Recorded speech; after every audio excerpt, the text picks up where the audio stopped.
চার দোকানে বসে বসে দেখেন গেবত করছে আমার নাম নিয়ে, যে আমির হামজা এসেছে রাজনীতি করবে, না গিয়ে ভালোই করেছে। কি এরকম কথা বলছে না? আপনি যে দেখেন,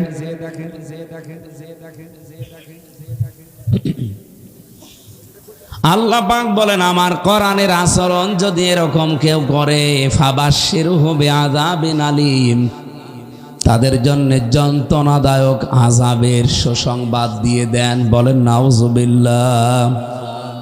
এই সুসংবাদ কি খুব ভালো না? বলেন বলেন।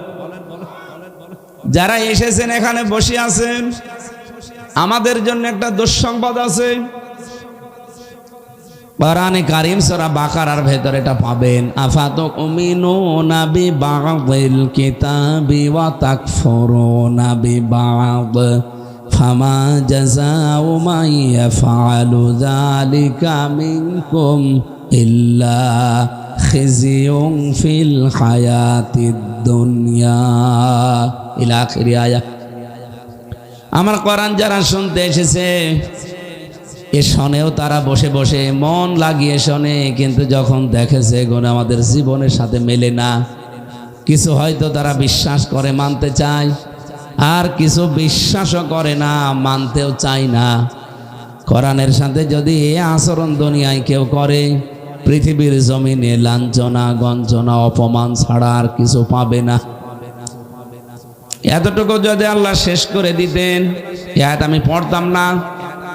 ওয়াউমাল কিয়ামাতি ইউরাদ্দুনা ইলা আশাদ্দিল আযাব, আর কিয়ামতের দিন যেদিন কায়েম হবে, ওই মানুষকে আমি আল্লাহ কঠিন থেকে কঠিন আযাবের দিকে, শাস্তির দিকে নিয়ে যাব, যেতেই থাকবো। এই ইউরাদ্দুনা এই শব্দের ব্যাখ্যা করতে গিয়ে আমি তাফসিরে ফি জিলালিল কোরআনে পড়ছিলাম, আল্লাহ পাক ইউরাদ্দুনা দিলেন কিয়ামতের কথা বলার পরেই, ওয়াউমাল কিয়ামাতি ইউরাদ্দুনা ইলা আশাদ্দিল আযাব। মুফাসসির বলেন দিন যত যাবে ওর ইন্তেকালের পর থেকে কিয়ামত পর্যন্ত ওর শাস্তি তীব্র থেকে তীব্রতর হতে থাকবে। আমি আমির হামজা, আমার এখন 34 বছর আরম্ভ। এই 34 বছরে যদি আমি 34 মন গোনা করে থাকি, মরণের পরে যদি আল্লাহ পাক আমার মাথার উপরে পিঠের উপরে বোঝাটা চাপিয়ে দেন, আমার বিচার শেষ হয়ে যাওয়ার কথা। কথা বলে না কেন? কিন্তু ইউরাদ্দুনা এই শব্দটা মারাত্মক শব্দ। মজারে দিয়েছেন বর্তমান, ভবিষ্যৎ, প্রেজেন্ট, ফিউচার। দিন যত যেতে থাকবে আমার এই বোঝা কিন্তু আর এই 34 মন থাকবে না, এটা বাড়তেই থাকবে। আর দিন যত যাবে তত কঠিন বোঝা আল্লাহ চাপাতেই থাকবে। আমি আজটার বাস্তব মিলালাম কি? আল্লাহ কি অবিচারক নাকি? বলেন বলেন। আমি আমার বান্দার উপরে জুলুম করি না, অথচ এই আয়াত অনুযায়ী যেটা দেখতে পাচ্ছি, দিন যত যাবে আমার বোঝাটা তত ভারী হতে থাকবে। কয় আমি তো এত অপরাধ করি নাই, মনে করেন শুধু 34 বছরে 34 মন নাই অপরাধ করলাম, তো কিয়ামতে উঠতে উঠতে যদি আমার মাথার উপরে 34,000 মন গোনা আল্লাহ চাপিয়ে দেয়, এবার কেমন বিচার? কাদের দেবে আল্লাহ তাও জানিয়েছেন। দেখেন তো এই শ্রেণীর মানুষ এই ফরিদপুরের ভেতরে পাওয়া যায় কিনা। কদ খাসিরাল্লাযীনা কাযযাবু বিলিকাইল্লাহ। আল্লাহ রাব্বুল আলামিন বলেন ক্ষতিগ্রস্ত হয়ে গেছে, হবে না, হয়ে গেছে, অবশ্যই ক্ষতিগ্রস্ত হয়ে গেছে ওই মানুষগুলো যারা আল্লাহর সাথে সাক্ষাৎ হবে এটা বিশ্বাস করে না। আল্লাহর সাথে সাক্ষাৎ হবে, সামনে দাঁড়িয়ে জীবনের কর্মকাণ্ডের হিসাব দেওয়া লাগবে, এটা যার ভেতরে যত বেশি তৈরি হবে এই টেন্ডেন্সিটা, তার জীবন তত পরিচ্ছন্ন হবে। আজ বাংলাদেশে বহু এমপি নমিনি যারা ছিল, পদপ্রার্থী যারা ছিল, তাদের হলফনামায় এমন এমন কিছু উল্লেখ করেছিল যেগুলো তাদের বাস্তব জীবনের সাথে মেলে নাই। শেষ পর্যন্ত নির্বাচন কমিশনে যারা দায়িত্বে আছে তাদের এইটা বাতিল ঘোষণা দিয়েছে। আপনারা কুমিল্লার একজনের নাম জানেন? লোকটা 94 কোটি টাকা ব্যাংক থেকে ঋণ নিয়ে ওটার ফেরত দেয়নি। বলেন তো 94 কোটি টাকা এটা কি ব্যাংকের না জনগণের? আরো জোরে বলেন। এত বড় বিশাল ঋণ মাথায় নিয়ে আপনি যদি আবার দায়িত্ব নিতে চান, জনগণ তো বুঝে ফেলবে যে আপনি কি করবেন। এই মানুষটার ভেতরে যদি সত্যি এই টেন্ডেন্সি 100% তৈরি হতো যে 94 কোটি টাকার হিসাব যাদের টাকা ব্যাংকে ছিল প্রত্যেকের কাছে দেওয়া লাগবে, আল্লাহর কসম নমিনেশন জমা দেওয়ার আগে এগুলো শোধ করে দিত। এ বিশ্বাস আমাদের নেই। হযরত ঈসা আলাইহিস সালামের জীবনী পড়ছিলাম আজকে। তার জামানায় তার সমসাময়িক মানুষেরা বলেছিল আল্লাহর নবী ঈসা এটা একটা পুরাতন কবরস্থান, এখান থেকে একটা মরা মানুষ চিন্তা করে আপনার নবুয়তের ঘোষণা দিতে বলে, তাহলে বিশ্বাস করব আপনি নবী। এই যে আল্লাহর সামনে দাঁড়াতে হবে এটা যে কত ভয়ঙ্কর সেটা বোঝানোর জন্য আমি এটা বলছি। হযরতে ঈসা রূহুল্লাহ প্রথমে সেজদা দিলেন, সেজদা থেকে মাথা উত্তোলন করে কবরের দিকে তাকিয়ে বললেন কুম বিইজনিল্লাহ, হে কবরবাসী আল্লাহর হুকুমে জিন্দা হয়ে যাও। সঙ্গে সঙ্গে কবর থেকে একটা মরা মানুষ জিন্দা হয়ে হযরতে ঈসা নবীকে সালাম দিয়েছে। সালাম মানে আসসালামু আলাইকুম ওয়া রাহমাতুল্লাহ এইটা না, উনি ডাক দিয়ে বলছে হে আমার চাচা যান, আপনি আমার বাবার পক্ষ থেকে সালাম গ্রহণ করেন। হযরত ঈসা বললেন কে তুমি? তোমাকে তো আমি চিনি না, আমাকে চাচা বললেন। কবরবাসী ডাক দিয়ে বলছে আপনি তো আমাকে চেনেন না, আমিও আপনাকে চিনি না, কিন্তু এখন আমি চিনতে পেরেছি। 1000 বছর আগে দুনিয়ার জীবন আমি ছেড়ে দিয়েছি, 1000 বছর আগে কবরে পড়ে আছে আমি 1000 বছরের উপরে। আমার নাম শাম, আমার বাবার নাম হযরত নূহ আলাইহিস সালাম। আমি আমার বাবার ইন্তেকালের সময় শুনেছিলাম যে জামানার পয়গম্বর হযরত ঈসা নবীর হাতে তোমার জিন্দা হওয়া লাগতে পারে, ওই সময় যদি জীবিত হতে পারো আমার ভাই হযরত ঈসা রূহুল্লাহকে আমার সালামটা পৌঁছিয়ে দিও। আপনি যেহেতু আমার বাবার ভাই এ কারণে আপনি আমার চাচা হবেন, আমি চাচা চান বললাম। হযরতে ঈসা রূহুল্লাহ ডাক দিলেন আল্লাহর বান্দা শাম, তোমাকে যখন পেয়ে গেছি আমি কয়েকটা জিনিস তোমার শরীরের ভেতরে পেয়েছি যেগুলো মিলাতে পারলাম না। কয়েকটা জিনিস আমি এবার জানতে চাই। 1 নম্বরে আমার যে ইনজিল কিতাব আল্লাহ দিয়েছেন এই কিতাবে আছে যে 1000 বছর আগে দুনিয়া থেকে যারা বিদায় নিত তাদের চুল দাড়ি পাকতো না, কাঁচা থাকতো, কারণ তারা 950 বছর 1000 বছর হায়াত পেত। মারা যাওয়ার সময় তাদের চুল আর দাড়ি গোপ এগুলো সব কাঁচা কালো এরকম থাকতো। তোমার চুল দাড়ি গোপ সব তো মনে হচ্ছে পাকা, একেবারে সাদা ধবধবে। আল্লাহর আসমানি কিতাব ইনজিলের সাথে তোমার কথার তো মিল পাচ্ছি না। হযরতে শাম ডাক দিয়ে বলেন আল্লাহর নবী ঈসা রূহুল্লাহ, আপনি যা পড়েছেন কিতাবে ওটা 100% সত্য। আমাদের জামানায় কারো মৃত্যু হলে চুল দাড়ি আসলেও পাকতো না। আমারও চুল দাড়ি কাঁচা অবস্থায় আমি বিদায় নিয়েছি, পেকে গেছে কেন? যখন আপনি আমার কবরের পাশে দাঁড়িয়ে বললেন কুম বিইজনিল্লাহ, আল্লাহর হুকুমে জিন্দা হও, আল্লাহ পাক আমার ভেতরে রূহখানা প্রবেশ করাচ্ছিলেন। ক্রমান্বয়ে আমি চিন্তা হচ্ছিলাম গো নবী, হঠাৎ আমার কবরের উপর থেকে মাটিগুলো আস্তে আস্তে সরে যাচ্ছিল। আমার মনের ভেতরে একটা চিন্তার রেখা দিয়েছে যে নাকি আল্লাহর সামনে ডাক পড়ে গেল।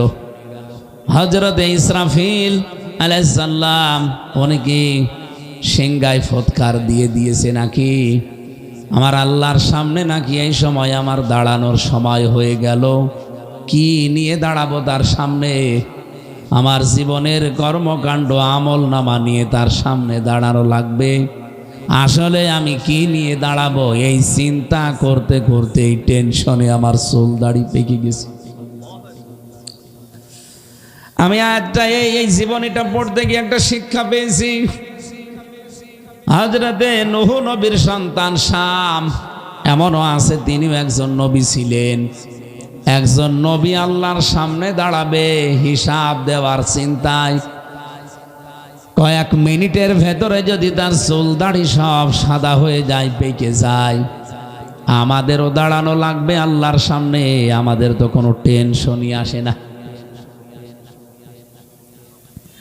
রব্বুল আলামিন বলেন, আমার সাক্ষাৎ যারা অবিশ্বাস করে, হঠাৎ করে যখন তাদের সামনে মরণ চলে আসবে, হাত্তা ইযা জাআতুহুমুস সাআতু বাগতাতান ক্বালু ইয়া হাসরাতানা আলা মা ফাররাতনা ফিহা। একটু খেয়াল করবেন, আল্লাহ পাক বলেন হঠাৎ করে যখন তাদের সামনে মরণ চলে আসে। এখানে সাআতুনের অর্থ দুইটা, একটা কিয়ামত আর একটা মরণ। আমরা অনেকেই মনে করি মরণও দেরি আছে আর কিয়ামত তো কত দেরি কেউ জানি না। কে বলেছে আপনাকে? অনেকেই আমরা চিন্তা ভাবনায় আছি যে 10 মুহররম শুক্রবার না হলে কিয়ামত আর হচ্ছে না। অথচ কোরআনে কারিমে আল্লাহ জানিয়েছেন, ওয়ামা আমরুস সাআতি ইল্লা কালামহিল বাসরি আও হুয়া আকরাব ইন্নাল্লাহা আলা কুল্লি শাইইন কাদির। বলেন আল্লাহু আকবার। কিয়ামত আল্লাহর একটা আদেশ। আল্লাহ বলেন চোখের পলক পড়তে যতটুকু সময় লাগে, এই সময়ের চাইতেও দ্রুত, আকরব ইসমে তাফসীল, এর চাইতেও দ্রুত আমি আল্লাহ কিয়ামত ঘটিয়ে দিতে পারি। ফরিদপুরের মানুষেরা বাজার ঘাটে ব্যস্ত থাকবে, হাসপাতালে কেউ আছে, কেউ রান্না করে খাচ্ছে, কেউ নামাজের সেজদায় আছে। হঠাৎ আল্লাহ কিয়ামত ঘটিয়ে দিয়েছে। কিয়ামত এইরকম, হঠাৎ করে যখন মানুষের কাছে মরণ, প্রথমে যেহেতু অর্থ করলাম মরণ চলে আসবে অথবা কিয়ামত চলে আসবে, এ লোকটা জীবনের পেছনে তাকিয়ে আফসোস করবে যে কি পাঠালাম, কি পাঠিয়ে রেখেছি এই 34 বছর বয়সে। ফরিদপুরের মানুষেরা যারা রেকর্ড পর্যন্ত শুনতেছেন বিভিন্ন জায়গায়, আহ্বান জানাচ্ছি, আমার মন থেকে আমি বলছি, সত্যি বলেন তো পেছনের দিকে তাকিয়ে এরকম আফসোস করার মতো মানুষ এ ফরিদপুরে নেই? আছে মানে আমরাই। সবচাইতে গুরুত্বপূর্ণ তথ্য আয়াতের ভেতরে যে এবার যেটা পড়বো এইটার জন্য আমি বলছিলাম, ওয়াহুম ইয়াহমিলুনা আওযারহুম আলা যুহুরিহিম। ওয়া মানে এবং হোম মানে তারা, ইয়াহমিলুনা হামালা, ইয়াহমিলু মানে বহন করা, তারা বহন করছে এবং করবে। ঝার মানে বোঝা, আওজার বোঝা সমূহ, এটা বহু বচন। আলা মানে উপরে, জুহুর মানে পিঠ, হিম মানে তাদের। তারা তাদের পিঠের উপরে যখন গোনার বোঝাগুলো বহন করে নিয়ে যেতে থাকবে, আলা সামা ইয়াজিরুন, ফেরেশতারা দেখে বলবে কত নিকৃষ্ট বোঝা। এ মাহমুদুল হাসান কত নিকৃষ্ট বোঝা আমির হামজা বহন করে নিয়ে যাচ্ছে। বলেন নাউজুবিল্লাহ। এরকম যেন আমাদের জীবনে না ঘটে, বলেন আমিন। যদি সত্যি ঘটে যায় তো উনি প্রিন্সিপাল কি আর আমি মুফাসসির কি?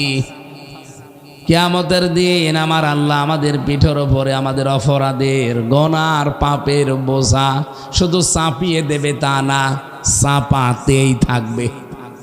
ইয়াহমিলুনা দিয়েছেন, আবার ঝাড় না দিয়ে আওঝার দিয়েছেন। আমি যে বললাম 34 মণ গোনা নিয়ে আমি কিয়ামতে উঠব, কারণ 34 মণ গোনাই তো করেছিলাম, কিন্তু কিয়ামত আসতে আসতে যদি 34,000 মণ হয়ে যায় কিভাবে হবে? এই যে এইভাবে হবে। আমি হয়তো মারা গেলাম এই 34 মণ গোনা নিয়ে, কিন্তু এমন এমন কাজ আমি দুনিয়ায় রেখে গেলাম গোনায় জারিয়া, সেগুলো বন্ধ নেই। আমি এমন একটা ছাত্র সংগঠন বানিয়েছি, আমি মরে গেছি কিন্তু তারা তো বসে নেই, তারা বিশ্বজিৎকেও কোপায়। এক কথা বলছে না কেন?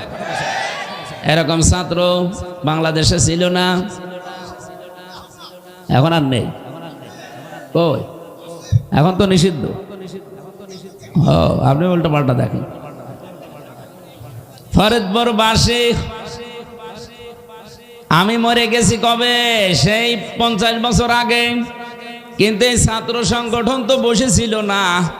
বলেন এরা শহীদ আবরার ফাহাদকেও দুনিয়ায় থাকতে দেয়নি, হিন্দু মানুষ বিশ্বজিৎ তাকেও থাকতে দেয়নি। বিশ্বজিৎকে যারা মেরেছিল তারা আমার সাথে জেলে ছিল। শাওন নামে একটা ছেলে মাঝে মাঝে আমার হাজিরা নিতে আসতো, আর আফসোস করতো খুলনায় বাড়ি। বলতো হামজা ভাই, জীবনে যা ভুল করেছি এ ভুল আর কোনোদিন উঠবে না। ফাঁসির আসামি লোকটা, এখন 30 বছর তারে যাবজ্জীবন দিয়েছে, 30 বছর জেল খাটা লাগবে। এ তো কয়দিন আগে হবে, 3 দিন আগে গিয়েছিলাম তার বাড়িতে, খুলনা কপিলমণি বাড়ি। তার মা এবং বাবা দুইজনে মাস্টার, একটাই ছেলে, মুরব্বী হয়ে গেছে। 30 বছর যদি জেলে থাকা লাগে, আরো 25 বছর বয়সে মনে করেন জেলে গেছে। এখন আমার চাইতেও বড় বয়সে। চিন্তা করে দেখলাম ও বের হয়ে হয়তো ওর মা বাবাকে নাও পেতে পারে।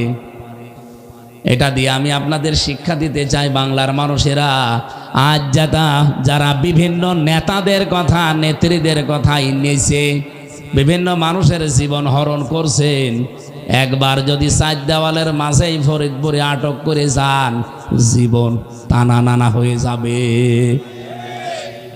এই জন্য অন্ধকারে পা দেওয়া যাবে না, খুব সাবধানে থাকবেন।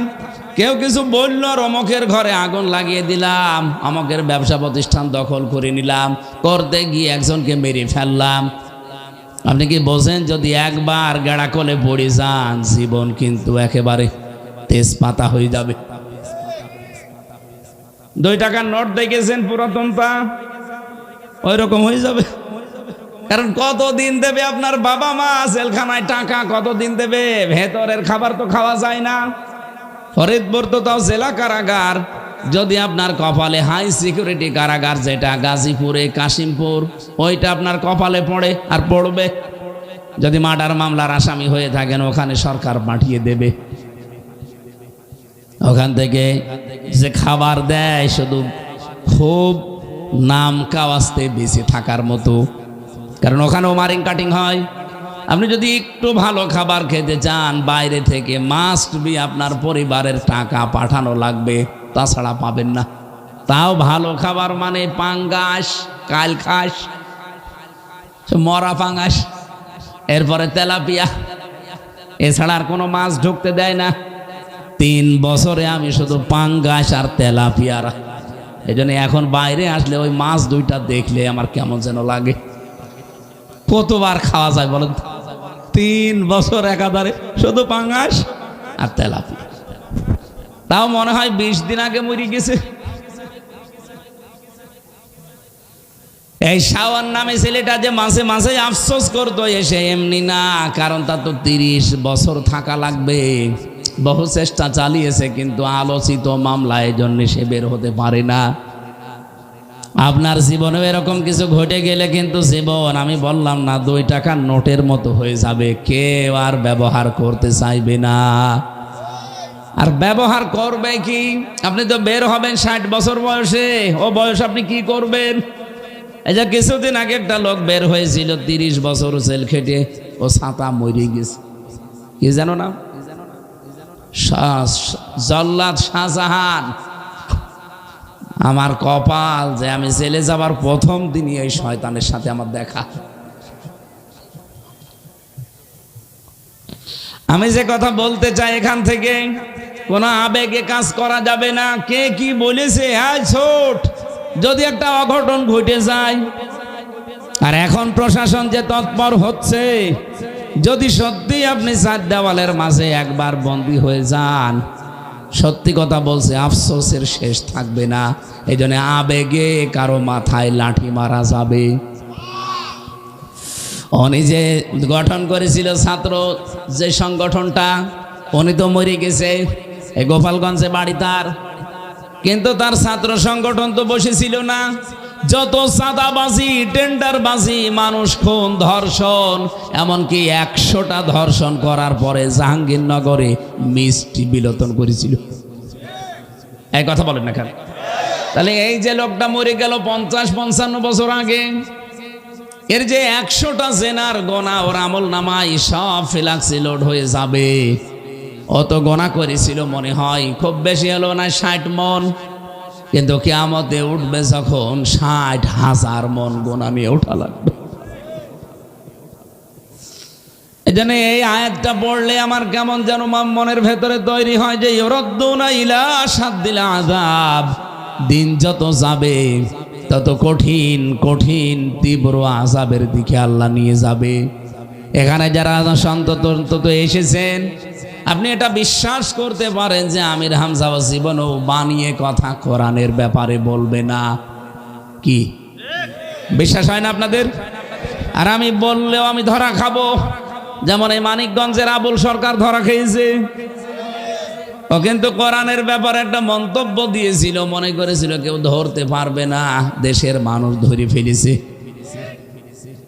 বলছে কুল আউযু বিরাব্বিন নাস, আল্লাহ নাচতে বলেছে। ধরা খেয়ে যায়নি?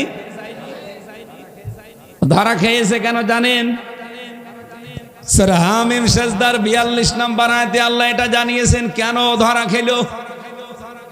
প্রশ্ন আসতে পারে আবুল সরকারের নাম কি 1500 বছর আগেও ছিল? হ্যাঁ ছিল। অত আবুল সরকার আর আরেকজন ছিল আবু সেহেল, ছিল না?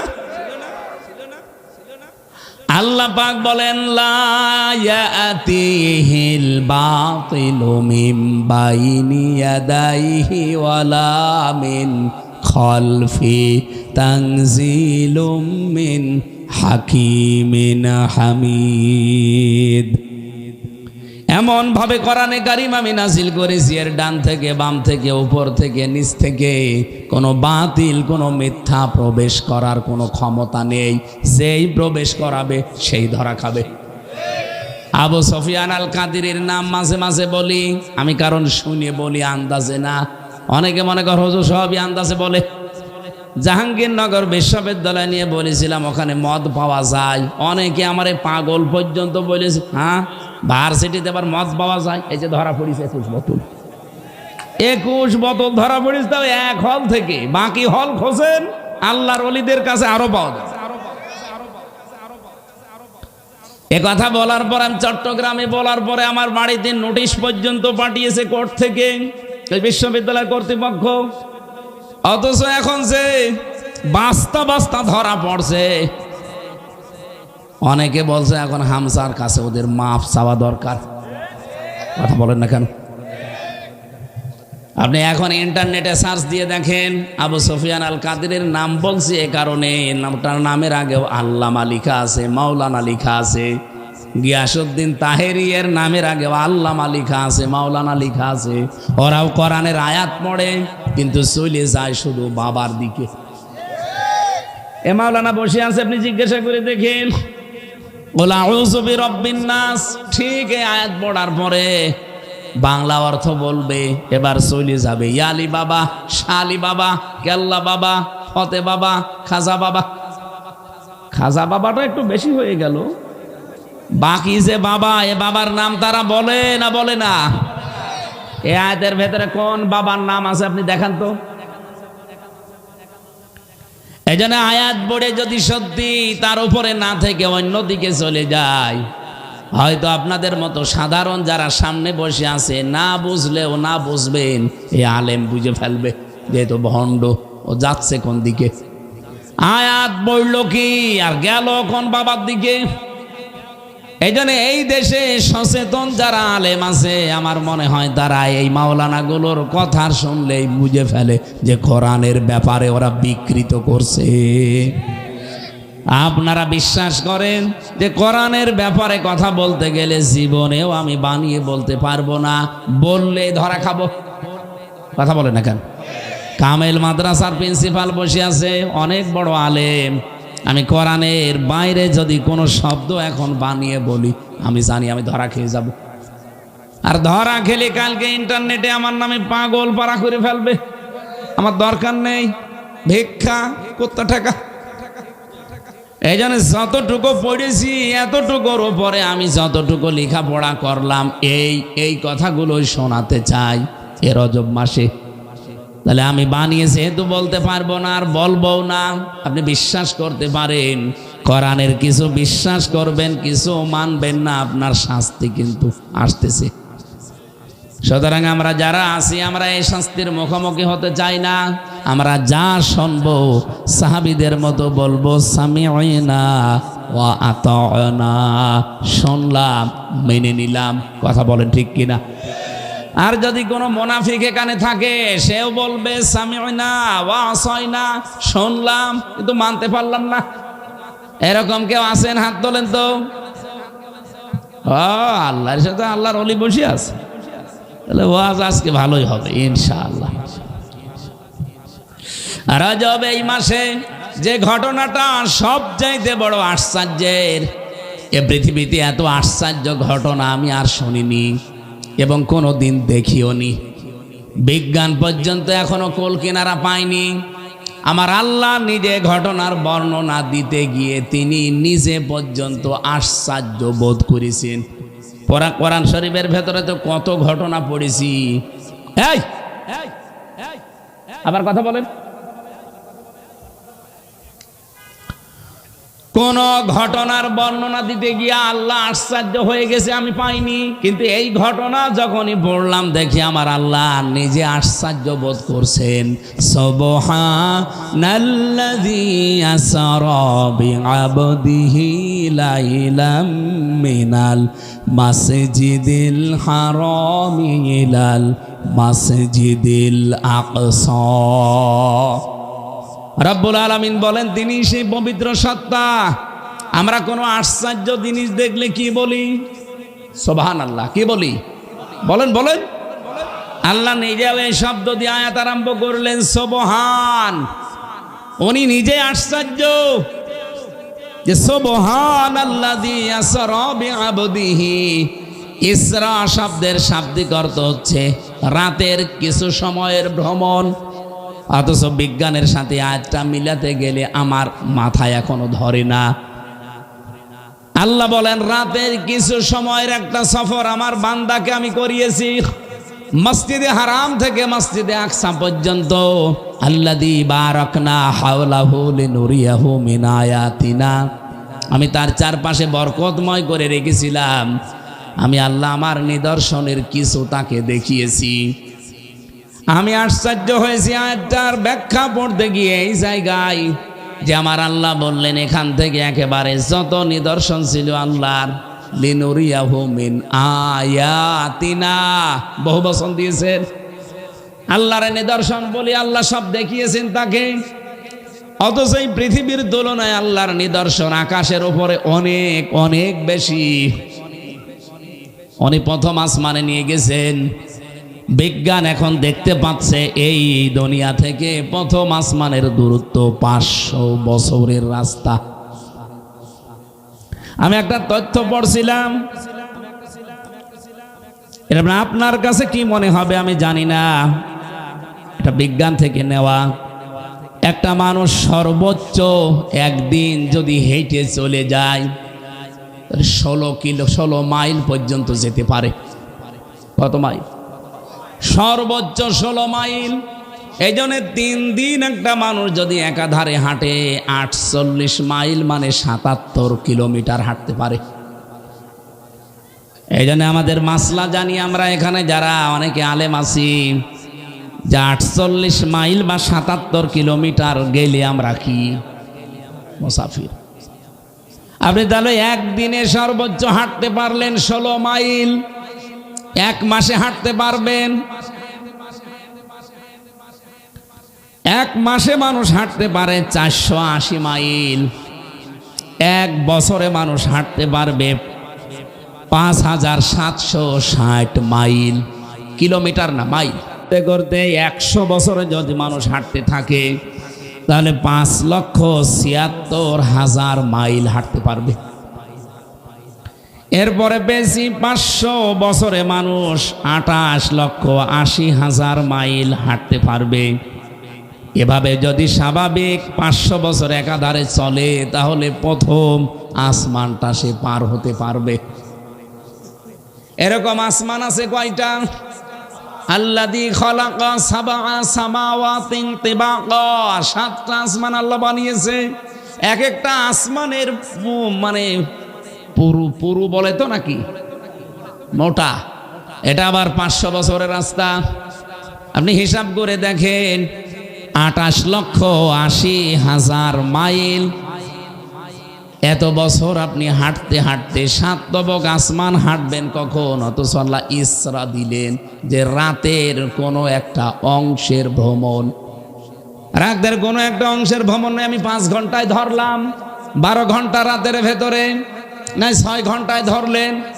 6 ঘন্টায় মানুষ এত যেতে পারে কি করে? বিজ্ঞানের যে মাথায় ধরে না, এই কারণে ধরে না।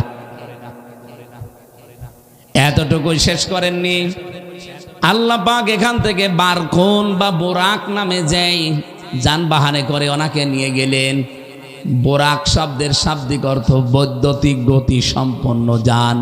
বারকুন মানে এই বিদ্যুৎ, এটা কোরআনে কারিমে আছে। এর গতি সীমা হচ্ছে সেকেন্ডে 1,86,000 মাইল। এভাবে যেতে যেতে আল্লাহ পাক বলেন সিদরাতুল মুনতাহা পর্যন্ত ফেরেশতা জিবরাইল এসে থেমে যায়। সিদরাতুন মানে বড়ই গাছ, মুনতাহা মানে শেষ সীমানা। এখানে এসে জিবরাইল বলেছিল, আল্লাহর নবী আমি আর পারলাম না, নতুন একটা যানবাহন আসবে আল্লাহর কুদরতের বিছানা, নাম তার রফরফ। মুত্তাকিয়িনা আলা রফরফিন খদেরি ওয়া বকরিয়িন হিসান। জবান খুলে কোরআনের আয়াতটা পড়েন, ফাবি আই আলা রাব্বিকুমা তুকাযিবান। এই যে রফরফ, এটা নবীজি উঠেছিলেন সর্বপ্রথম। আর জান্নাতি কোন মানুষ যদি হতে পারে, এই লোকটাকে আমার আল্লাহ রফরফে চড়াবেন মুত্তাকিদের। রফরফ নামক বিছানায় তাকে নিয়ে গেছে। আল্লাহ রাব্বুল আলামিন বলেন, আমার যত নিদর্শন ছিল আমি দেখতে দেখতে দেখতে সর্বশেষ জান্নাতের ভেতরে প্রবেশ করালাম। জান্নাতের ভেতরে একটা সবুজ গম্বুজ নবীজিকে দেখিয়েছি। চারিদিকে লেখা ছিল বিসমিল্লাহির রহমানির রহিম। এখানে ফোঁটা ফোঁটা হয়ে পানি পড়ছে প্রতিটি অক্ষরের পেছন থেকে, বিসমিল্লাহ রহমান রহিম। এ পানিগুলো নালা হয়ে যায় আর ওই গম্বুজের ভেতরে পড়ে, তখন শব্দ হয়। জিবরাইল বলেন, ইয়া আখি। নবীজি বললেন, হে ভাই জিবরাইল, এটা আবার কি? ফেরেশতা বলেছিল, আল্লাহর নবী, এইটাই সেই হাউজে কাউসার। কিয়ামতের ওই কঠিন ময়দানে মানুষ যখন শুধু পানি পানি ছাড়া কোনো আওয়াজ আর দেবে না, ওই কঠিন ময়দানে যারা 1 গ্লাস পানি পান করতে পারবে, জান্নাতে যাওয়ার আগে পিপাসা লাগবে না। ওই সময় নবীজি বলেছিলেন, ভাই জিবরাইল, এটা পাবে কারা? ফেরেশতা বলেছিল, হে নবী, আপনি দেখেন না এখানে কি লেখা আছে? এই বিসমিল্লাহির রহমানির রহিম, এটা যাদের জীবনে পাওয়া যাবে, সব কর্মকাণ্ডে আল্লাহ তাকে এইটা দান করবেন। নবীজি দুনিয়ায় এসে মাঝে মাঝে বলতেন, রব্বুল আলামিন, তুমি আর যাই করো, আমি কিন্তু কোনো কাজে বিসমিল্লাহ বাদ দেই না, প্রতিটি কাজের শুরুতে আমি বিসমিল্লাহ বলি।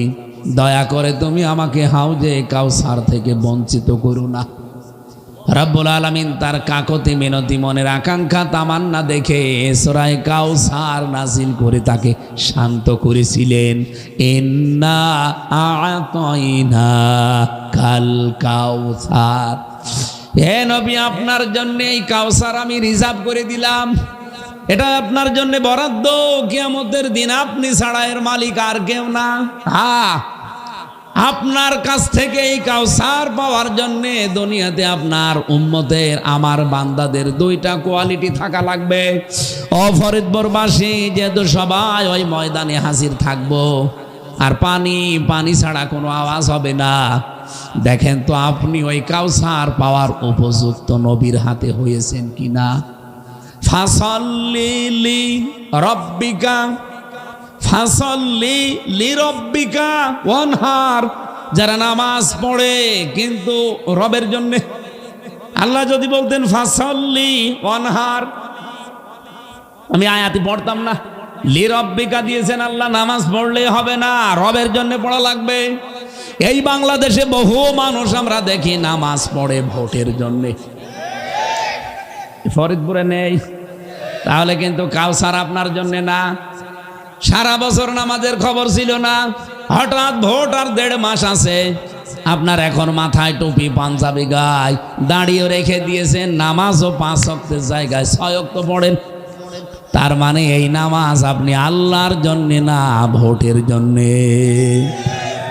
আপনি নামাজ পড়তে পারেন কিন্তু কাউসার পাবেন না। হ্যাঁ, কথা বলছেন? এরকম নামাজি কিন্তু কাউসার পাবে না। আছে না নেই? কারা আছেন হাত তোলেন তো। আপনি? হ্যাঁ, ঠিক আছে, আপনার কাউসার দরকার নেই। এটা যে রেকর্ড হচ্ছে সারা বাংলাদেশ যাচ্ছে, আমি সবাইকে আপন মনে করে শোনাচ্ছি। নামাজ যেহেতু ধরেই ফেলেছেন, সে ভোটের জন্য ধরেন আর মানুষ দেখানোর জন্য ধরেন, এবার নিয়ত করে নামাজটা এমন ভাবে আদায় করা আরম্ভ করেন যে জীবন যতদিন আছে নামাজ আমি আর বাদ দেব না। এই নিয়তটা পাল্টিয়ে যদি শুরু করতে পারেন, আল্লাহ পাক আপনাকে নবীর হাতে কাউসার খাওয়াবেন। কত মানুষ, এই যে রমজান আসতেছে সামনে, অনেকে রমজানের ওসিলায় নামাজ ধরবে। এক কথা বলেন না কেন? রমজান শেষ, নামাজ। তাহলে তো ফাসাল্লি লি রব্বিকা হয়নি। আপনি নামাজ পড়েছেন কিন্তু লি রব্বিকা হওয়া লাগবে। আর এই জমিনে সত্যই যারা রবের জন্য একবার নামাজ আরম্ভ করবে, এই এদিকে তাকায়, একবার যদি কেউ তার রবের জন্য নামাজ আরম্ভ করে, মাস্ট বি 3টা জিনিস তার ভেতরে পাওয়া যাবে। আপনি দেখেন তো আসলে আপনি হাউজে কাউসার পাওয়ার উপযুক্ত হয়েছেন কিনা।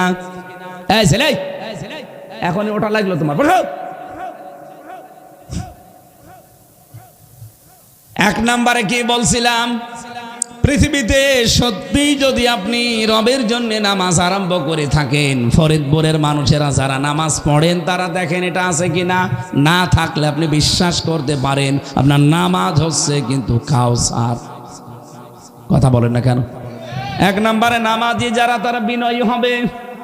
আপনি তো বিনয়ী না। আপনার এখনো ভেতর পর্যন্ত নামাজ পড়েন, তার ভেতরেও উগ্রতা দেখা যায়। হ্যাঁ, কথা বলেন না কেন? আবার মোবাইলে মাঝে মাঝে দেখি অডিও কলে হুমকি দেয়। আপনি কিসের নামাজ পড়েন? নামাজ পড়লে আপনার ভেতরে নম্রতা আসবে, বিনয়ী ভাব দেখা যাবে। 2 নম্বরে আপনার নামাজের ভেতরে খুশু খুজু পাওয়া যাবে। খুশু খুজু কি? নামাজের ভেতরে আপনি দাঁড়ালে ধীর স্থির ভাবে নামাজ আদায় করবেন। হযরতে সাদ ইবনে আবি আক্কাস রাদিয়াল্লাহু তাআলা আনহু, তিনি এক মসজিদে নামাজের ইমামতি করতেন। ওই জায়গার যারা মুসল্লি আছে তারা হযরতে ওমরের কাছে বিচার দিয়েছে যে কে ইমাম পাঠিয়েছেন, ও নামাজ পড়াতে জানে না। আপনি চিন্তা করেন, যিনি জান্নাতের সার্টিফিকেট প্রাপ্ত একজন মানুষ, তার নাকি ইমামতি করা হচ্ছে না। কারণ তিনি ধীর স্থির ভাবে খুশু খুজু নিয়ে এমন ভাবে নামাজ আদায় করতেন। ওরা যারা নামাজ ওনার পেছনে পড়ে ওরা ওই মাপের লোক না। ওরা 1 সেকেন্ডের ভেতরে সুবহানা রাব্বিয়াল আলা 2 বার বলা শেষ, এরকম মানুষ। আর উনি কমপক্ষে স্থিরভাবে পড়তেন আর বুঝতেন, পড়তেন আর বুঝতেন। কমপক্ষে 3 বার 5 বার 7 বার পড়তে পড়তে অনেক দূর চলে যেতেন। এজন্য তার নামাজে দেরি হতো। হযরত ওমর বললেন, ঠিক আছে আপনি চলে আসেন, কারণ আপনি যেই মানের ইমাম ওই মানের মুসল্লি এখানে নেই। আপনার নামাজের ভেতরে ধীর স্থিরতা আসে না। আসতো আমার মনে হয় এই মানুষগুলো বাংলাদেশে একটু জেলখানার এই পরিবেশে 7 দিন 10 দিন 1 মাস একটু রাখা দরকার। আপনার এমনি নামাজে ধীর স্থিরতা চলে আসবে। আমারও আগে আসতো না। আমার এখনই 2 রাকাত নামাজে যত সময় লাগে, আগে 10 রাকাত নামাজও এত সময় লাগতো না। কারণ আমি জেলখানায় 3টা বছর এমন এমন সেজদা দিয়েছি, এক সেজদায় আমার যে কখন আধা ঘন্টা 45 মিনিট আমি নিজেও টের পাইনি। কারণ সিস্টেমই ওখানে ওইটা। আপনি সেজদা না দিয়ে যাবেন কোথায়? 4 দেওয়ালের মাঝে আপনার সাথে কেউ কথা বলে না। এতটুকু একটা ঘর মাত্র, এদিকে 3.5 হাত এদিকে 2.5 হাত, কোথায় যাবেন? 24 ঘন্টা ওর ভেতরে বসা, তালা লাগানো। বাধ্য হয়ে সেজদা দিলে আর কোরআন শরীফ বুঝে পড়লে একটু ভালো লাগতো। ফরিদপুরবাসী জীবনে কাজটা একটু আরম্ভ করেন, যদি সময় থাকে সেজদাটা একটু লম্বা লম্বা দিয়েন। রাতের বেলা স্বামী স্ত্রীর ব্যবহারে পৃথিবীতে অনেক আনন্দের। আমি আমার ঈমান থেকে বলছি, এ পৃথিবীতে সবচাইতে আনন্দের আল্লাহকে লম্বা সেজদা দেওয়ায়। দিয়েছেন কোনদিন এক সেজদা 1 ঘন্টা? জনাব তারেক জিয়া সাহেবের পিএস শ্রদ্ধাভাজন বড় ভাই মিয়া নুরুদ্দিন অপু, এই যে পাশের জেলায় বাড়ি, ওনার শরীয়তপুরে বাড়ি। আমি মাঝে মাঝে ওনার সাথে ছিলাম 3 বছরের ভেতরে, অনেক দিন দেখেছি। রাত 12টা 1টার দিকে উনি উঠতেন, সেজদায় পড়ে থাকতে আছে। এক সেজদায় ওনার 1-1.5 ঘন্টা চলে গেছে। কি বলতো আল্লাহর সাথে উনি জানে আর আল্লাহ জানে।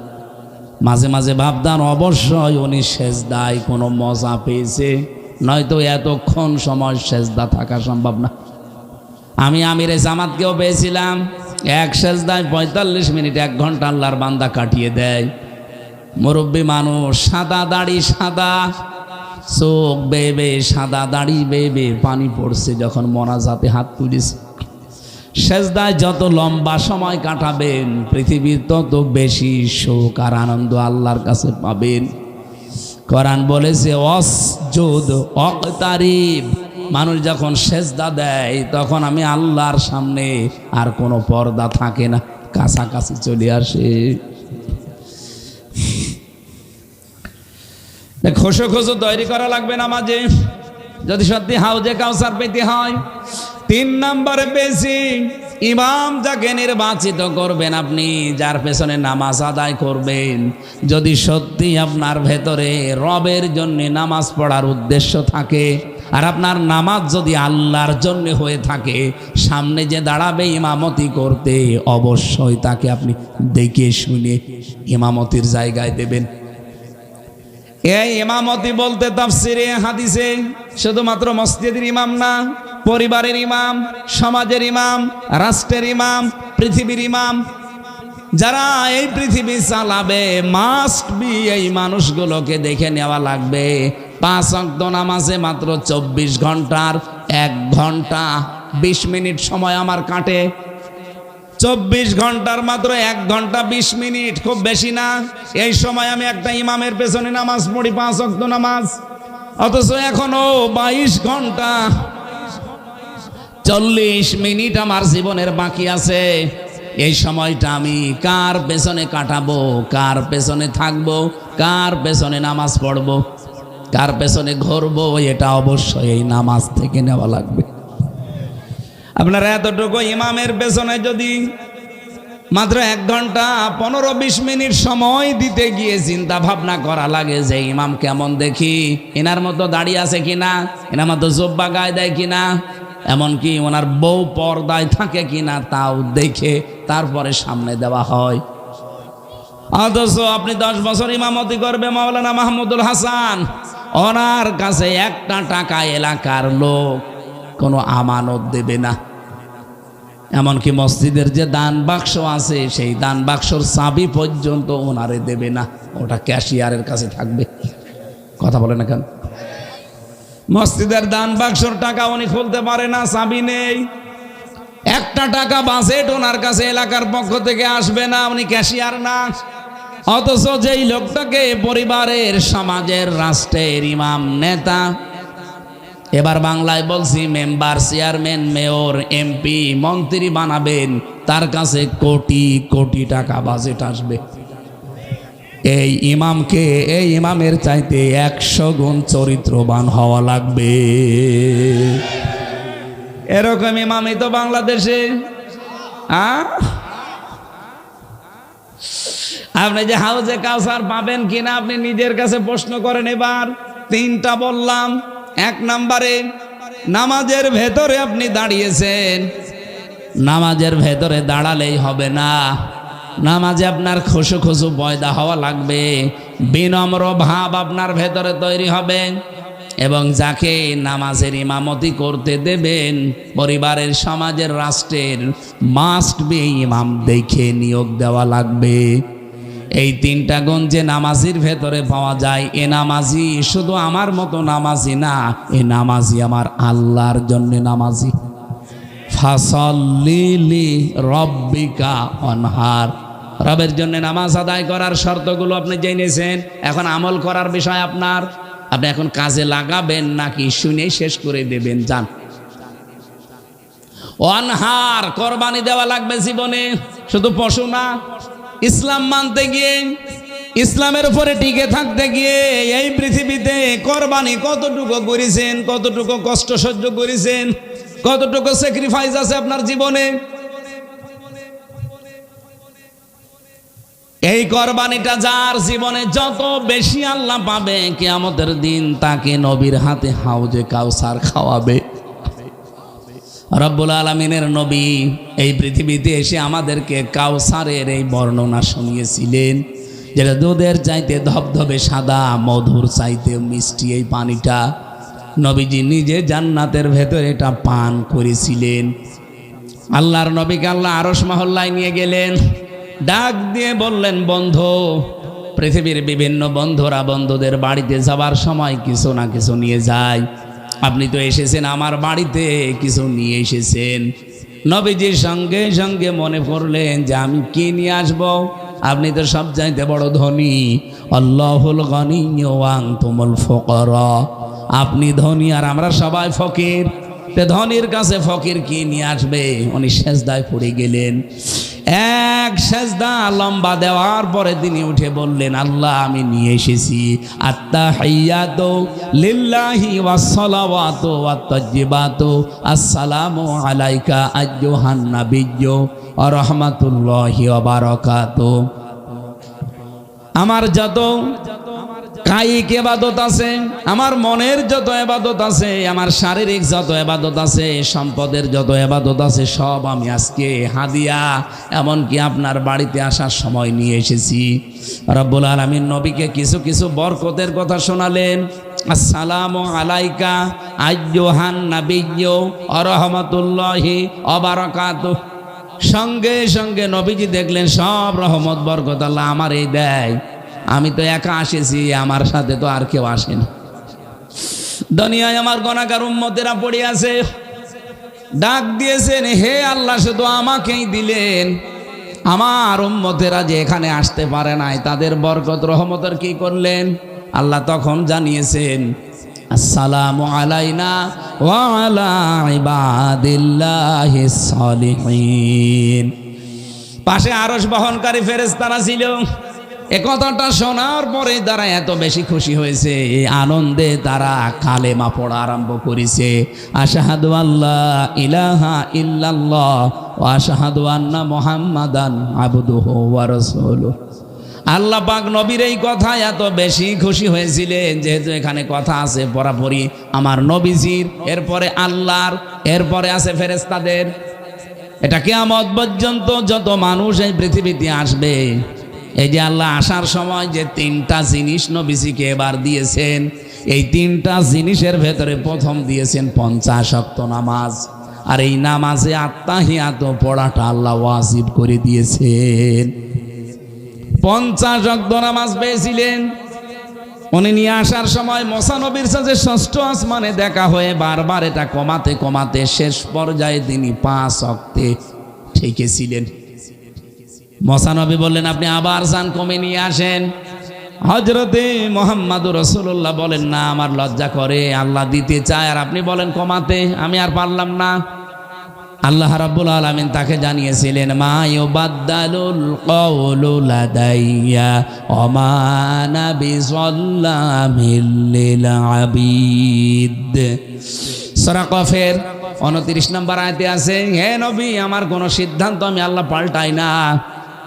আমি যেহেতু দিয়েছি 50 ওয়াক্ত, আপনার কনসিডারের কারণে আমি শুধু কমিয়েছিলাম, কিন্তু আমি যা বলেছি এটার কোনো রদ বদল নেই। উম্মতদেরকে যে জানিয়ে দেবেন, যদি 5 ওয়াক্ত নামাজ কেউ গুরুত্ব দিয়ে পড়তে পারে, আমি 50 ওয়াক্ত নামাজের সওয়াব প্রতিদিন দিয়ে দেব। দ্বিতীয় নম্বরে বিশ্ব নবীকে আল্লাহ দিয়েছিলেন সূরায়ে যেটা পড়েছিলাম, সূরায়ে বাকারা শেষের 2 আয়াত, কিভাবে ঈমান আনতে হবে আমার আল্লাহ তাকে শিখিয়েছেন।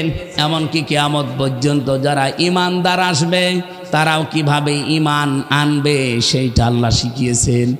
2 নম্বরে এই পৃথিবীর ময়দানে কি করে নিজের অপরাধের স্বীকৃতি দেওয়া লাগবে, গুনাহ মাফ চাওয়া লাগবে, এই পদ্ধতিগুলো আল্লাহ তাকে শিখিয়েছেন। 3 নম্বরে কাফেরদের উপরে বিজয়ী হতে হলে কি কি পদ্ধতি অবলম্বন করা লাগবে, কোন কোন কর্মসূচি দেওয়া লাগবে, এগুলো আমার আল্লাহ তাকে ওই দিন শিখিয়েছেন। এই 3টা জিনিস আমরা এখান থেকে পেলাম সূরা বাকারার শেষের 2টা আয়াত। আমানার রাসূলু বিমা উনজিলা ইলাইহি মির রাব্বিহি ওয়াল মুমিনুন।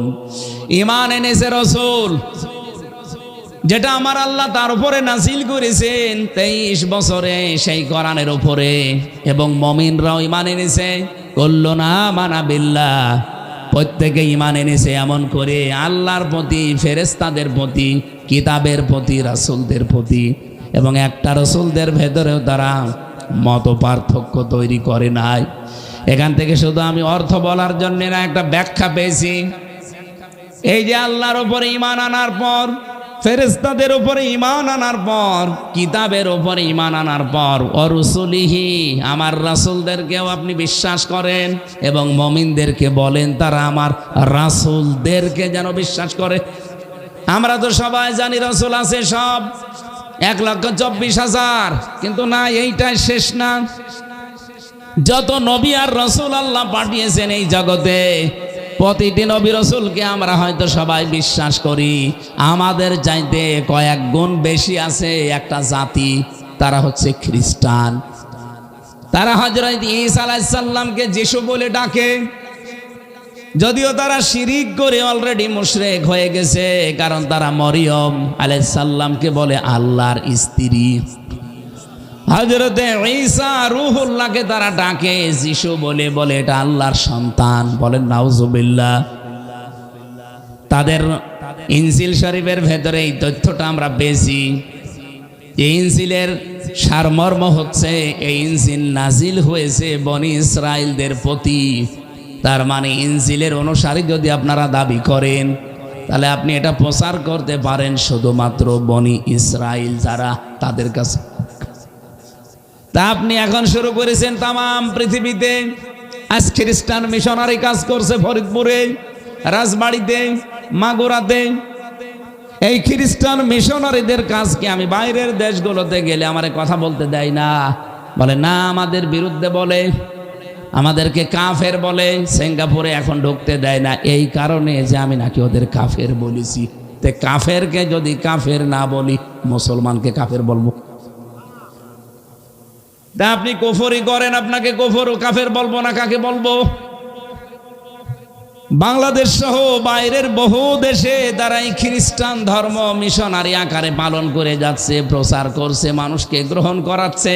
কিন্তু ইসলাম প্রচার করতে গেলে বাইরের বহু দেশে আমার মতো মানুষও বাধাপ্রাপ্ত হচ্ছে। রাসূলদেরকে বিশ্বাস করার অর্থটা কি? আমরা যে ঈমান আনার পদ্ধতি আল্লাহ শিখিয়েছেন, মেরাজে নিয়ে রজব মাসের 27 তারিখে 27 ঘন্টার একটা সফর ছিল তার। 27 ঘন্টার এই সফরের ভেতরে আমার আল্লাহ তাকে কি কি না 27 বছরের একটা সফর ছিল। এই 27 বছরের সফরের ভেতরে 14টা জিনিস তাকে দিয়েছিলেন, আর এই 3টা জিনিস তাকে শিখিয়েছিলেন। 3টা জিনিস তাকে দিয়েছিলেন আর 14টা জিনিস তাকে শিখিয়েছিলেন। 3টার ভেতরে 50 ওয়াক্ত নামাজ একটা দিয়েছেন। 2 নম্বরে সূরা বাকারার এই শেষের 2টা আয়াত তাকে দিয়েছেন যে রাসূলদের উপরে আপনি ঈমান আনবেন। আপনার পূর্বে যারা গত হয়ে গেছে আমি তাদের কাছে এই অঙ্গীকারটা নিয়েছিলাম, ওয়াইদা খাদাল্লাহু মিসাকান নাবিয়্যিনা লামা আতাইতুকুম মিন কিতাবি ওয়া হিকমাতিন সুম্মা জাআকুম রাসূলুম মুসাদ্দিকুল লিমা মাআকুম লা তুমিনুন্না বিহি ওয়া লা তানসুরুন্না ইলা আখিরি আয়াত। সূরা আলে ইমরানের 81 নম্বর আয়াতের প্রথম অংশে এটা পাবেন। হে নবী, আপনি স্মরণ করেন যত নবী দুনিয়ায় পাঠালাম তাদের কাছে অঙ্গীকার নিয়েছি, তাদের কাছে এই অঙ্গীকার নিয়েছি যে তোমাদের কাছে আমি কিতাব আর হিকমত দিয়েছি। একজন রাসূল আসবে তোমাদের এই সমস্ত বিষয়গুলোর সত্যায়ন করার জন্য পৃথিবীর সর্বশেষ টাইমে। এখন তোমাদের কাছে যে কিতাব আছে এর ভেতরে যেহেতু তার বর্ণনা আছে, লা তুমিনুন্না বিহি ওয়া লা তানসুরুন্না, যদি সত্যি তাকে পেয়ে যাও তার প্রতি ঈমান আনবা, তাকে সাহায্য করবা। আমার প্রশ্ন আছে লা তুমিনুন্না বিহি ওয়া লা তানসুরুন্না নিয়ে নুনে সাকিলা বিশ্বনবী জানিয়েছেন। এই আয়াতের ব্যাখ্যায় আমি পড়েছি, জিবরাইল তাকে আয়াত নাজিল করার পরে শুনিয়েছিলেন, হে নবী, কিয়ামত পর্যন্ত নবীরা এ দুনিয়ায় যারা এসেছে কিয়ামত পর্যন্ত যেহেতু আপনি থাকবেন, প্রত্যেক নবীর কাছে এই অঙ্গীকারটা আল্লাহ নিয়েছেন। আর নবীরা বলেছে ক্বালু আকরারনা, আমরা স্বীকার করে নিলাম।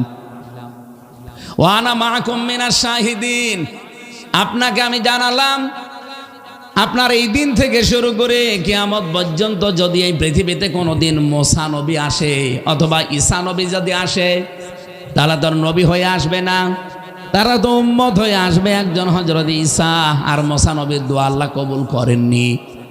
যদি তারাও এ দুনিয়ায় আসে আর পৃথিবীর কোনো মানুষ যদি আপনার আদর্শ বাদ দিয়ে ওই দিকে দৌড়ায়, আমি জিবরাইল ঘোষণা দিয়ে গেলাম, আল্লাহ জানিয়ে দিয়েছেন তারা জাহান্নামী।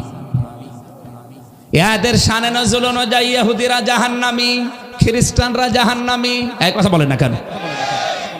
এই পৃথিবীতে আল্লাহর নবীর আদর্শ বাদ দিয়ে ইহুদি খ্রিস্টানরা যেহেতু এখনো তারা মুসা নবী ঈসা নবী তাদেরকে মেনে চলে, তাদের রেসালাতের ঘোষণা দিয়ে মানুষকে ধোঁকাবাজি করে, তারা তো জাহান্নামে চলে গেছে। বাংলাদেশেও তারা জাহান্নামী যারা আল্লাহর নবীর আদর্শ বাদ দিয়ে কারো বাবা কারো স্বামীর আদর্শ গ্রহণ করেছে। এটা আপনি ভুল প্রমাণ করতে পারলে আয়াত কেটে বাদ দিয়ে দেন। ক্বালু আকরারনা, সবাই বলেছে আমরা স্বীকার করলাম। আপনার কি হয়েছে? যেখানে নবীরা পর্যন্ত স্বীকৃতি দিয়ে গেল আর আপনি আল্লাহর নবীর আদর্শ বাদ দিয়ে আজ কোন বাবার আদর্শ গ্রহণ করেছেন, কোন স্বামীর আদর্শ গ্রহণ করেছেন? বাদ দেন। আপনাকে আমি ভালোবাসি আল্লাহর কসম, আপনাকে আমি ফেরাতে চাই। আপনি তো জাহান্নামের দিকে যাচ্ছেন ইহুদি খ্রিস্টানদের মতো। আসেন আপনার আদর্শ সব বাদ দেই। এই পৃথিবীতে এখন একমাত্র আদর্শ মুহাম্মাদুর। আরো জোরে বলেন মুহাম্মাদুর। লা নুফাররিকু বাইনা আহাদিম মির রাসূলি ওয়া ক্বালু সামি'না ওয়া আতা'না। একথা শোনার পরে হে নবী দেখবেন আপনার যারা সত্যি উম্মত তারা একথা বলবে, আমরা শুনলাম আর মেনে নিলাম। গফরানাকা রব্বানা, হে আমাদের রব আমাদেরকে মাফ করে দেন। ওয়া ইলাইকাল মাসির, তোমার কাছে আমরা আসতেছি। কার কাছে যাবেন? আরো জোরে বলেন। লা ইউকাল্লিফুল্লাহু নাফসান ইল্লা ওয়াসআহা। কোন ব্যক্তির সাধ্যের অতীত কোন বোঝা আল্লাহ কারো উপরে চাপিয়ে দেয় না। লাহা মা কাসাবাত ওয়া আলাইহা মা তাসাবাত। এই পৃথিবীতে যে যা অর্জন করবে ওইটা নিয়ে কিয়ামতে আল্লাহর দরবারে উঠবে।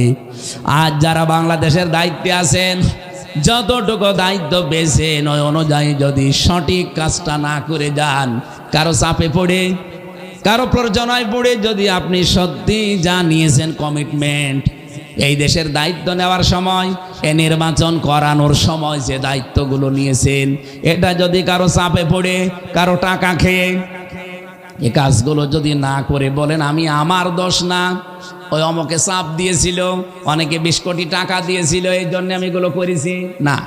যে যা করবে তার এই অপরাধের শাস্তি কিয়ামতে তাকে দেওয়া হবে। এটা শুধু আমার একার জন্য না, সবার জন্য। রব্বানা লা তুআখিযনা ইন নাসিনা আও আখতানা। কিভাবে আপনি মাফ চাবেন আল্লাহর কাছে, আল্লাহ পদ্ধতি দিয়েছেন। হে আমাদের রব, আমি যেগুলো ভুলে করি নাই অথবা করতে গিয়ে ভুল হয়ে গেছে, নিসিয়ান এবং খতায়া, আমি হয়তো কোনো কাজ তোমার আদেশ ছিল আমি ভুলে করতে পারি নাই, অথবা করতে গিয়েছিলাম ভুল হয়ে গেছে, আল্লাহ আমি দুইটাই তোমার কাছে মাফ চাই।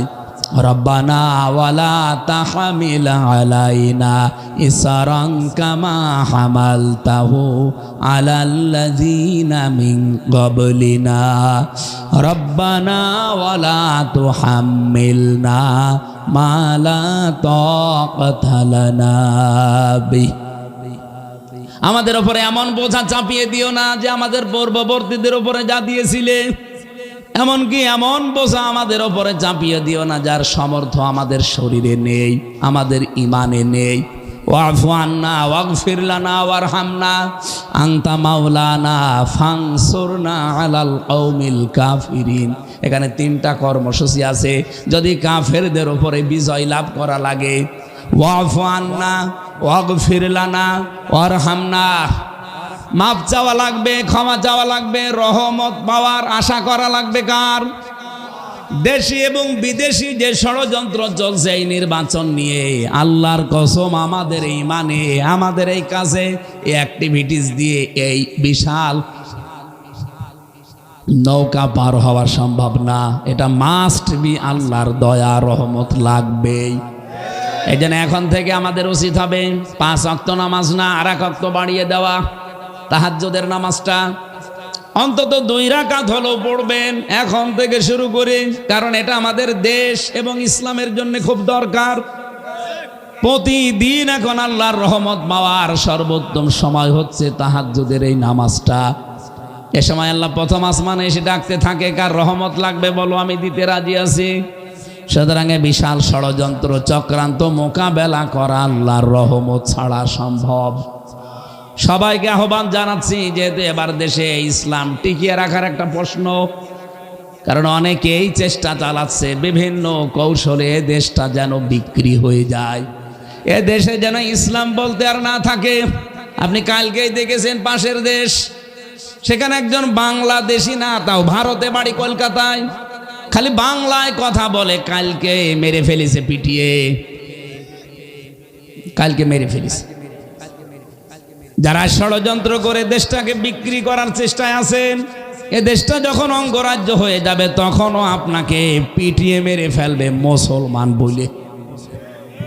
এরকম অবস্থা সামনে আসতেছে, আমরা দেখতে পাচ্ছি। এজন্য খুব সতর্ক। একবার যদি ভুল হয়ে যায়, এ ভুল কিন্তু জীবনে আর উঠে আসবে না। এবারে যে আমরা ভুল করব, আমরা আর ভুল করব।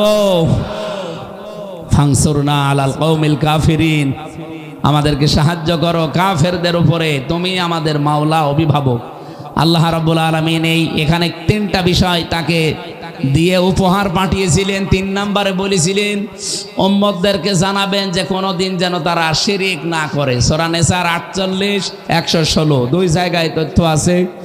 আর সূরা জুমারের 65 নম্বর আয়াতে সব নবীদেরকে আল্লাহ আদেশ দিয়েছিলেন শিরিক মিশ্রিত কাজ কারবার বাদ দিয়ে কেউ যদি আল্লাহর কাছে যেতে পারে, আল্লাহ রাব্বুল আলামিন তার জন্য জান্নাত ওয়াজিব, জাহান্নাম হারাম বানিয়ে দেবেন। যেগুলো রজব মাসে বিশ্বনবীকে আল্লাহ দিয়েছিলেন, আর যেগুলো শিখিয়েছিলেন ওই 14টা বিষয় আছে সূরায়ে বানী ইসরাইল 23 থেকে 38 নম্বর আয়াত পর্যন্ত। আমরা আর রাত করতে চাচ্ছি না, অনেক সময় হয়ে গেছে। আমার যে কথাগুলো আজকের, এগুলো আমার বই লেখা আছে।